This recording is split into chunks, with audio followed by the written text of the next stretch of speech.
Good morning, students. Let us continue studying English about reading exercise.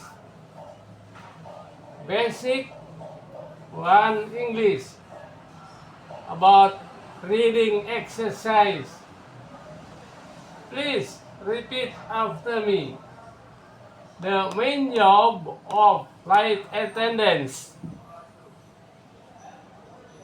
The main job of flight attendants is to keep passengers safe and evacuate them in an emergency.